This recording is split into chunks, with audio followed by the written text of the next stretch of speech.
ওই দোকানদার ভাই কি হয়েছে? কি হয়েছে মানে চান্দা দেও মিয়া চান্দা দেও ওরা চান্দা দাও চান্দা দেও ওরা আজ অনেক দিন ধরে চান্দা নেই না চান্দা দেও তাড়াতাড়ি ভাই কে চান্দা আজ বন্ধ দোকানদার করতেছে কে চান্দা দিবি না? চান্দা মানে আমি এলাম এলাকার বড় ভাই আমি সবসময় সব দোকানটাকে চান্দা নেই কারণ তোমার তো নেই না এটা কি আমি কত চান্দা দেবো বাড়াবাড়ি করে না কিতা চান্দা দাও তাড়াতাড়ি আমি কি করে চান্দা না দিই না? চান্দা দিয়ে ব্যবসা করার ইচ্ছা নাই।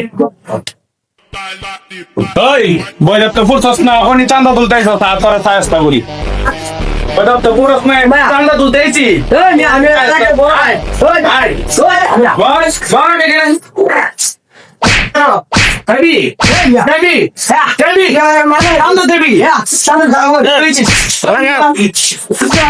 আসসালামু আলাইকুম আমাদের এই ভিডিওটা কিরকম লাগলো আশা তো করি সবার কাছে ভালো লাগবে যদি ভালো লাগে থাকে তাহলে লাইক কমেন্ট শেয়ার করে যাবেন।